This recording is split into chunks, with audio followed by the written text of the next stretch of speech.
Hello, I'm Jenny Klochko and you're watching my podcast. This is a platform for guests and stories beyond your daily news feed. But today my guest, you've probably seen her on BBC News, CNN News, because she's one of the top world experts in international relationship. So, Orysia Lutsevych, OBE, Deputy Director, Russia and Eurasia Program Head of Ukraine Forum at Chatham House. Hello, Orysia. How are you today? Good to be with you, Zhenya. My premiere in your platform. Yes, I hope it will be more episodes with you, more conversation. So let's start how the situation for Ukraine looks at the moment. I mean, at the moment we're talking, President Zelensky finished his visit to US and the new Ramstein meeting is coming. And there are speculations there will be some offered for Ukraine the plan to join NATO. So how the situation looks for Ukraine at the moment?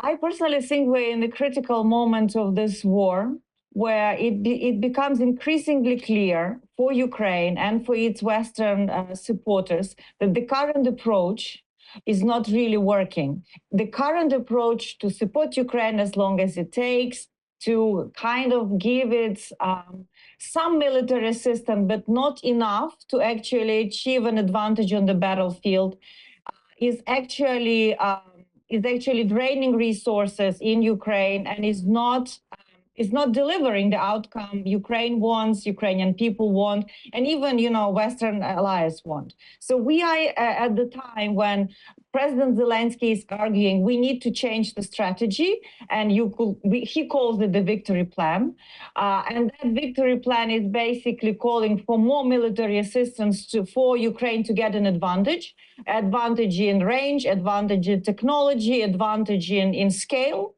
And this is what he was trying to convince Biden in Washington. It obviously is still not clear whether they're on the same page. That's why there will be another meeting.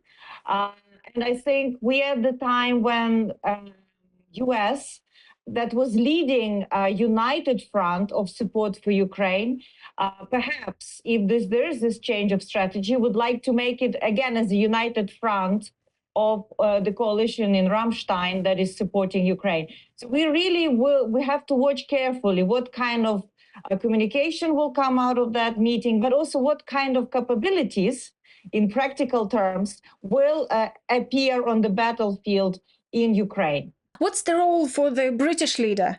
I mean, the declaration is there with Ukraine support as long as it needs, but how influential and how helpful? And do you see any shifts or changes with the new government in the UK? It's interesting because as there was a shift of power from Tory to Labour, there was a lot of confidence that the current support to Ukraine will continue. And it does continue in the way it is. But I would say what is missing is the UK leadership that we have seen from day one of this war. And by leadership, I mean actually being the first to provide a lot of capabilities that nobody else was providing, well, be it long-range missiles or tanks or quite advanced drones, to actually formulating the narrative of this war. It was the then Prime Minister Boris Johnson who actually was the first to say that Ukraine not only must prevail, but it must win and Russia must lose. Right now, with Foreign Minister Lamy, we see more kind of balanced rhetoric. We see more less ambitious formulation. For example, Prime Minister Starmer have not visited Ukraine since he has been elected. He met President Zelensky, but he did not go to Kyiv. It was the foreign secretary that went to Kyiv and defense secretary. So there are certain suspicions whether there is a similar commitment to actually back Ukraine in a certain outlier position, even to the United States. It seems like the current government wants to be much more aligned with the White House's position than the previous government. And that, in a way, is a certain loss for Ukraine, because we need leadership in Europe, and UK was showing that leadership much more than any other country. How about this movement with the peace plan and the strategy of support to Ukraine, like allow Ukraine to strike military targets inside Russia? Do you think this coming to the positive decision, or the West, Britain and US is still very careful with that decision? Clearly, they are very careful. It's a decision that requires assessments from the military strategies regarding to possible retaliation that Russia may take or may not take, especially given that they've so publicly threatened by changing the nuclear doctrine. They have done it. It's a fact. So I think it's prudent on the part of the West to assess what it actually means in practical terms of risk, right? Because I think the Western planners distinguish rhetoric from actual risk. So the decision, from what I understand, hasn't been fully made. It is also possible that this decision will not be public. That we may see certain capabilities that Ukraine will get without it being announced, you know, on CNN at the press conference or on your channel. I think that the thing is that this ties into the strategy of war that I was talking at the beginning. The strategy of the West was to manage the risk of escalation and to avoid the war with Russia. This was the driving principle of assistance to Ukraine. Now, President Zelensky is trying to say almost like you need a second pillar. It's, of course, important not to collide between the nuclear powers. Nobody in the world wants that. But there could be a much bolder and stronger support to Ukraine, especially given growing prudence of Ukrainian army in, for example, implementing a combined arms operation like they did in Kursk, or like they are doing in Crimea. But we also are seeing right now, as we speak on the battlefield, possible preparation for the use of long-range missiles, because we see Ukrainian targeting by drones Russian air defense units, which are quite important if we really want these long-range missiles to have effect. Because let's remember, Russians are also preparing, knowing that Ukraine may have such capability. So it's a very fluid picture. And we, at the moment, as we speak, we still don't know whether the pressure on Ukraine to negotiate right now will be stronger than the decision to arm Ukraine to achieve a success on the battlefield. And I think possibly in the Western camp, or within even different types of bureaucracy, let's say military and political, there could be two different assessments of how this war should proceed. If the West is not increasing resources for Ukraine, let's say, if it's sustaining the same level of assistance, it will not be possible for Ukraine to defeat Russian troops on Ukrainian soil. And this is also a question whether not only maintaining the current level of support, but increasing the level of support is possible. It's one story if it's possible, it's another story if it's not possible. Have you noticed every time when there's Ukraine is going to get a big package of aid, or presidents like this time he went to the US, and from Russia the threatening, the voices threatening of nuclear attack, and this time Putin did the planned meeting on nuclear program. It's still a tool, isn't it? And I don't know if you noticed, but I look carefully at the meeting, and the faces of those people who were present there, they didn't look like victorious. It didn't feel like they are on the top of the game. It feels like Russia's struggling, and nuclear bomb is the last resort, which they try to blackmail with. I think you're right. The mood is very somber and dark in Moscow. Clearly, the war is not going according to their plan. If they are still struggling to defeat the nation that doesn't exist, which they, they don't recognize that Ukraine exists as the nation, and if they have to resort to nuclear saber rattling, right? They are not at war with NATO. They are not at war with any big, alliance. They are at war with its neighbor, Ukraine. So I think people understand the kind of ruinous situation that Putin has put Russia in. He has clearly overreached, he and a small group of people, and they are hostages of their own overreach, of their own mistakes, of their own miscalculations. Yes, of course, you could also see a certain despair that they have to put so much resources into this war, human resources. They have to pay more and more to recruit people. They had to put a lot of their industry on the war footing. But of course, he is doing these publicly broadcast meetings, especially about the nuclear doctrine, to signal to United States. It was done the day before Zelensky-Biden meeting in Washington. Nobody can misread this. And I think there was also a clear message from Washington after that the next day that they will maintain support to Ukraine and that they will not allow nuclear blackmail to actually stop them. Of course, they're also a little bit, how to say, misleading us because the nuclear blackmail does affect Western assistance to Ukraine. As I was talking about this escalation management, so, this is the war we've never faced. We've never had such conflict during the Cold War times, the post-Cold War period. We are in the uncharted territory, almost like having this alliance between China, Iran, Russia, and all of them having a goal to push United States and out of their regions. While United States, on one hand, understands the danger of that, but on another hand, has to deal with internal isolationism. So there are a lot of, it's almost like forces that are pulling in different directions, in the end, preventing a movement forward. So that is why it's so demanding and so difficult on Ukraine, because on one hand, time is playing in its favor because the West is producing more weapons, is slowly giving more advanced capabilities to Ukraine. But on the other hand, Ukraine is exhausted. It's also running out of reserve. It needs to put more strain on its economy to mobilize for war. So I think we are in the crunch time.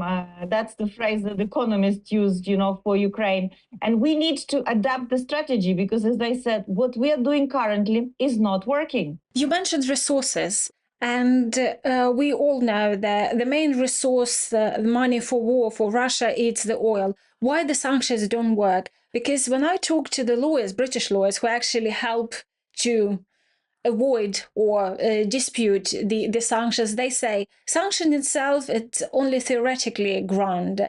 In practice, it affects few people because mainly the richest people or the most influential people in Russia, they live all over the place, all over the world. So it doesn't really affect them. The other thing is Britain, for example, doesn't have state capabilities to check the companies, to check the operations, everything. So declaration is great. In practice, it doesn't work. And obviously, you probably have seen yourself the drones, which Russian drones, which target Ukraine daily. They have lots of parts from the Western makers. So there are, for one sanctions, there are 100 how to avoid it and keep business as usual.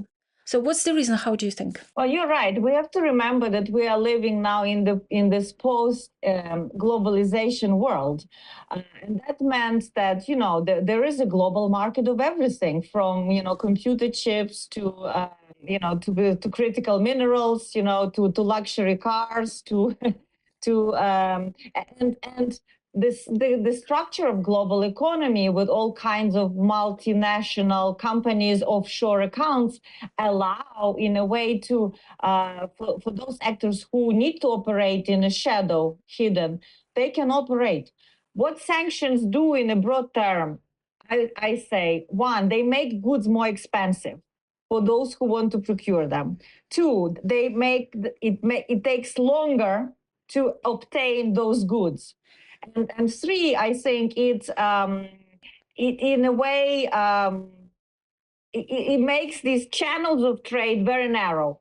So you can monitor them a bit better over time once you see the pattern. And this is where we are, let's say, it will soon be 3 years of war. Russia was clearly preparing for sanction evasion because they already dealt with some sanctions since 2014. And I think this is a pattern that is similar between sanctions and military assistance. We are doing such incremental things that we're allowing Russia to adapt. after the annexation of Crimea, they knew that there will be sanctions. We imposed some sanctions, but they adapted to them. The same with military. We give some capabilities to Ukraine, but not enough. And then Russia is now really developing a new drone industry that it didn't have before. So your question about is important. It's about the financing of war. How do we limit Russian access, Russian war chest, that it doesn't fill in with oil and oil revenues? Mainly now, a lot of it comes from oil, and it's very difficult because Russia is selling this to other markets like China and India, and also because it operates the shadow fleet. This shadow fleet, it's easier to address because a lot of them are going through the European waters in Norway, in Sweden, and we hear now that they will be tackling this problem. But I think what really can, crash Russian economy is the price of oil. And what is significant is that last week Saudi Arabia said that they may be actually, relaxing this $100 per barrel of oil cap and making oil cheaper. That can have a much more impact than even sanctions. So combined, all of this pressure will shrink eventually for Russia resources. And again, if we want Ukraine to win, it means if Russian resources are shrinking, Ukrainian resources must be expanding. And this is where we're seeing a problem.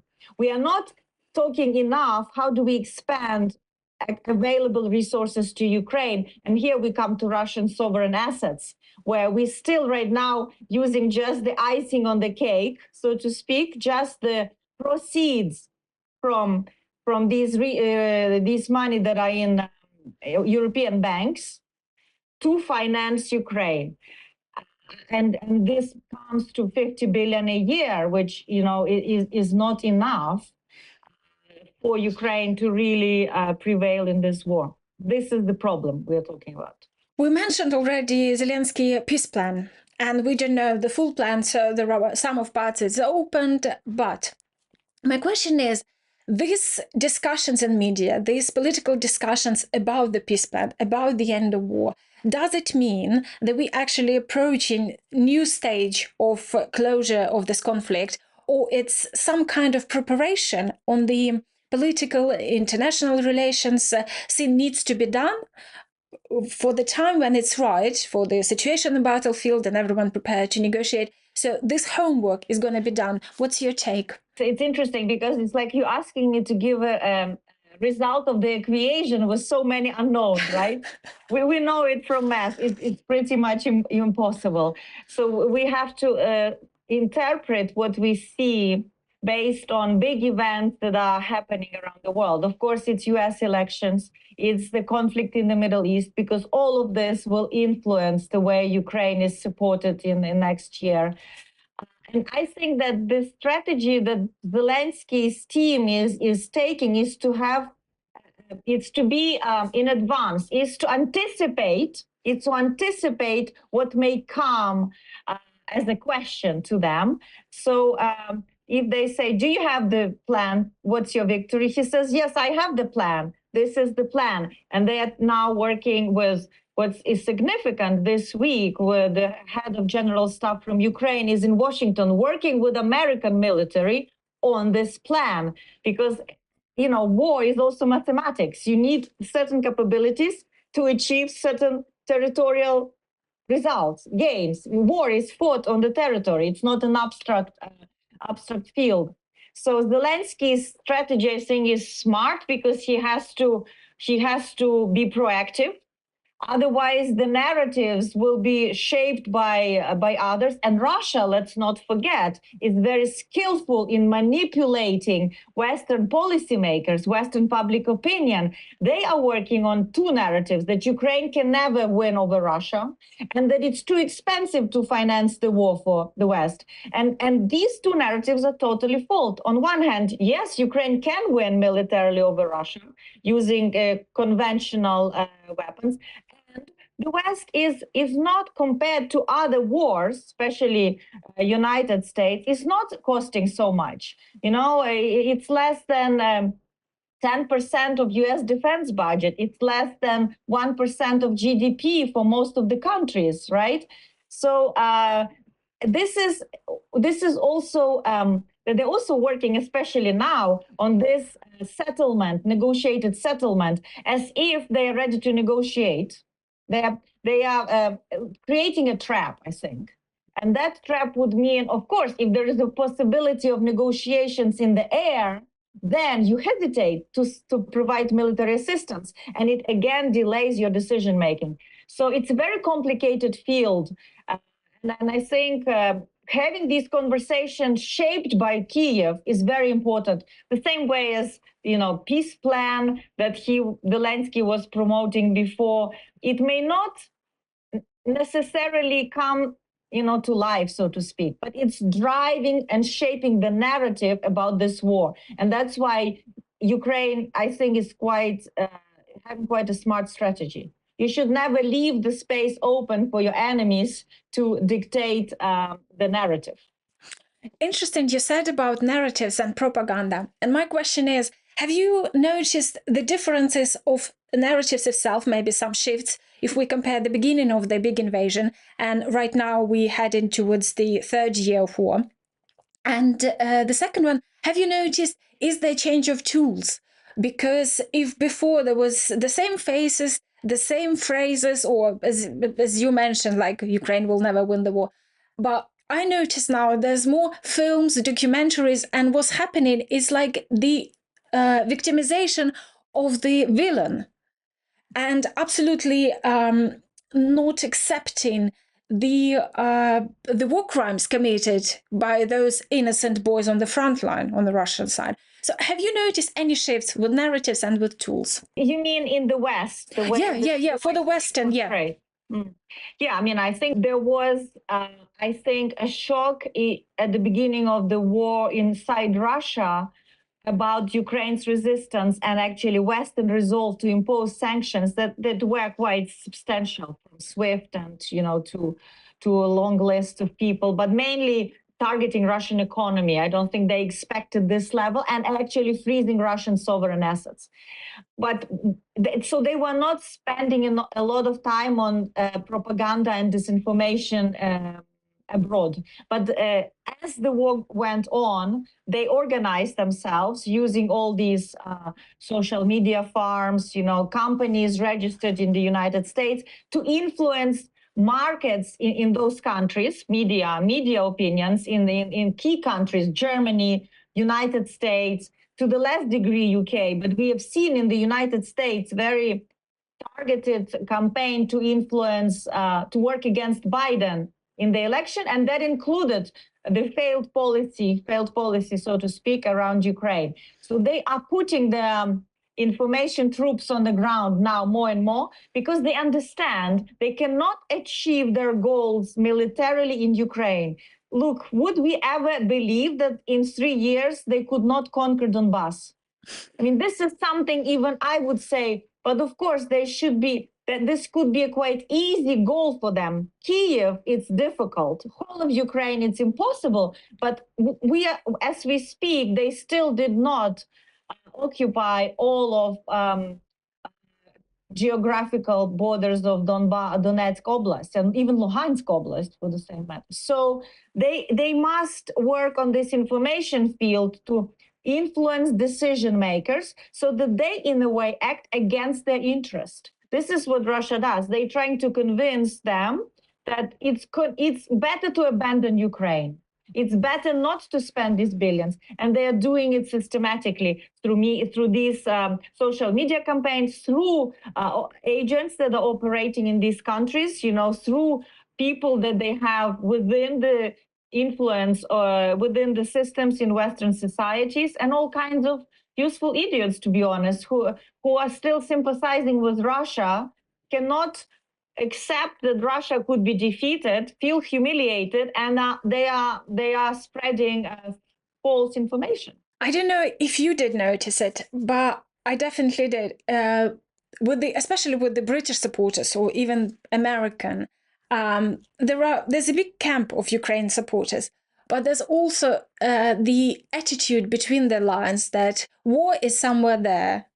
We with Ukraine because Ukraine obviously is not a villain, but it's their war. It's not. Putin has no threat to Europe, or Putin has no threat to the UK, and let's not anger Putin.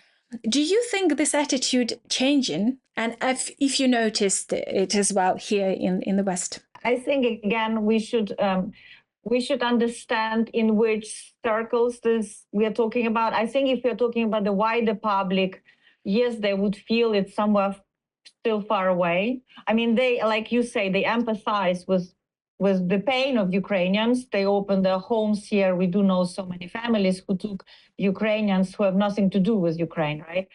But and they feel that this is, you know, also if you're talking about UK, it's an island, so they still have this island mentality that they can be protected from what's happening on the continent. But I think what I could say for sure is that the assessment of Russian threat to Europe and to the UK by establishment, military establishment, security establishment has changed for sure. And that is because they are seeing how Russia is militarizing, how it's deploying all kinds of, you know, active measures and sabotage operations inside NATO territory from the Arctic. There was this big investigation by the New Yorker, I don't know if you've seen it, about how they are in a way operating as fake fish boats, but these are really the Russian security and military personnel in the Arctic, in Norway, to blowing up munition storages, to planning blowing up military production sites or assassinating heads of military companies in Germany. I think there is a clear understanding that Russia is a threat and that it has to be, you know, I would say, there has to be clear containment of Russia. I mean, it has to be prevented from operating in Western countries, which will take time to clean up the system. And this is why I think that we still need to do more convincing about how Russian defeat in Ukraine can actually eliminate the Russian threat. This is one of the most important tools that the West has if it wants to eliminate Western threat, but it does a Russian threat, but it doesn't seem to be willing to invest enough resources to do it. And this is where the crunch is. On one hand, some would say because it's afraid to inflict defeat on Russia, what may happen after Putin, and it wants to do a managed exit for Russia from this war. But I don't think it's possible. I think we are so much advanced in this war already that it's too late, that Putin has crossed himself all the acceptable red lines from committing war crimes, you know, to the way his army is behaving in Ukraine, to actually destroying Ukrainian energy infrastructure, you know, kidnapping Ukrainian children, you name it. So I think that's the illusion that the West have, that they can still somehow create a managed exit or managed negotiated settlement between Ukraine and Russia. What kind of help in the sort of like immediate and in the long term does Ukraine need from the West on political and personal level? Well, I think first, on the first level, I think we need alignment of strategy, something I was talking about, because from that, everything, all decisions that the West takes about supporting Ukraine comes from that. Ukrainians want to defeat Russians. The West wants to, you know, prevail Russia from advancing in Ukraine. You see that two different strategies. So so that's one thing, is to agree strategically that Russian military contingent must be defeated on sovereign territory of Ukraine. And then territorial integrity will be restored based on that defeat. Second, I think it's tightening sanctions. It's exactly shrinking Russian capacity to finance the war. I think keeping Russia isolated internationally, it's very important because they are trying to show that there's this multipolar world that they are leading. And I think they are leading imperial revanches, not the multipolar world. So working diplomatically with other countries in the global south to actually explain the real nature of this war is very important. We had Orysia Lutsevych today as our guest on the podcast. She's one of the top experts on international relations from Chatham House. Please share your thoughts, your ideas for what you've heard today. And please don't forget, like, share, subscribe. I really appreciate your help and support to my podcast channel. Thank you.